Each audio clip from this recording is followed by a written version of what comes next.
It's strange, isn't it? How a love so short could take so long to forget. Hi, ako si Papa J.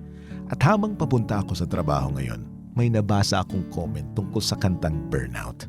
At hindi ko alam kung bakit, pero parang may mga salitang isang beses mo lang mabasa, pero biglang may taong naalala.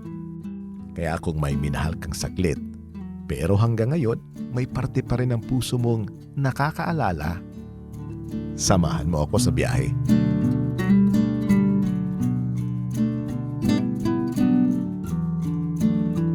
May mga taong ilang buwan lang nating nakasama, pero ilang taon nating dala-dala. Hindi mo naman sila araw-araw iniisip. Pero may mga kanta, may mga lugar, may mga ordinaryong araw na bigla silang bumabalik. Siguro, hindi naman talaga tagal ang sukatan ng isang pagmamahalan. Minsan may mga taong saglit lang dumating, pero may iniwan na hindi madaling palitan.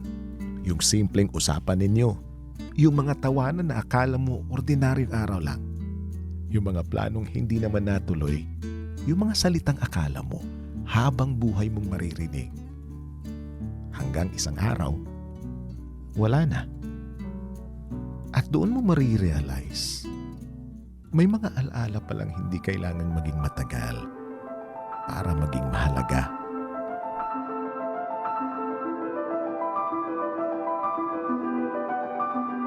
Minsan naisip ko, what if we met at a different time?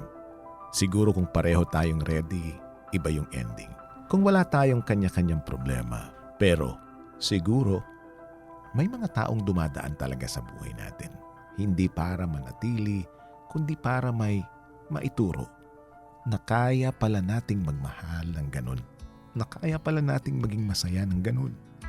At minsan, kaya rin pala nating masaktan ng ganun.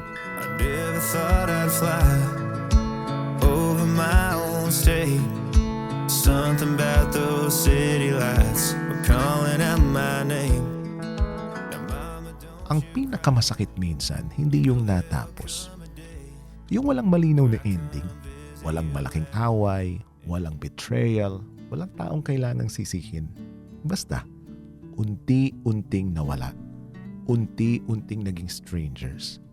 Hanggang dumating yung araw na pareho na kayong may ibang buhay.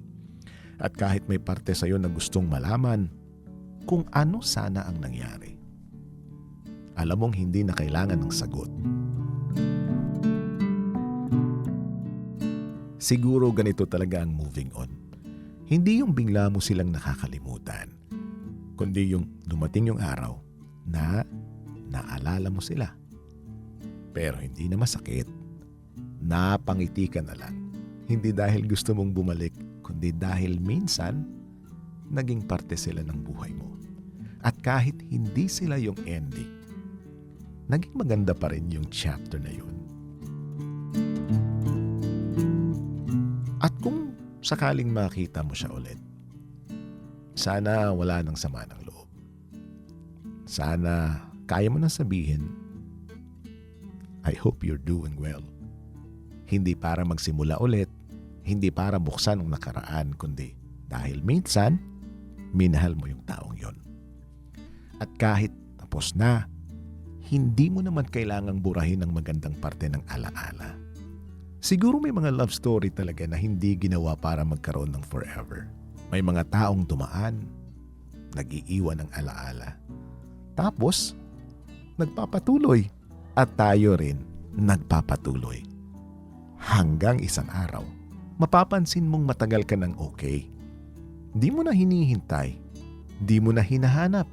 Pero, kapag narinig mo yung kantang dati ninyong pinapakinggan, mapapangiti ka pa rin. Kasi minsan, hindi naman natin kailangan kalimutan ng isang tao. Kailangan lang nating matutong mabuhay nang wala na sila. Ika nga, some loves don't last, but some stay in our memories longer we ever expected. I hear you been asking about me, where I've been and where I sleep.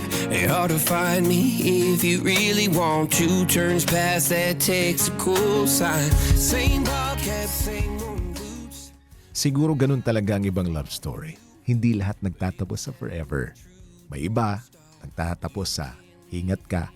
At habang nagpapatuloy tayo sa buhay, may mga taong hindi natin kasama. Pero minsan, sumasabay pa rin sa isang kanta, sa isang lugar, o sa isang tahimik na biyahe. Ako, si Papa J. At kung may taong biglang pumasok sa isip mo habang pinapanood mo to, siguro hindi mo pa siya kailangan kalimutan. Baka kailangan mo lang tanggapin na naging maganda siyang parte ng kwento mo. Hanggang sa susunod na biyahe, ingat palagi.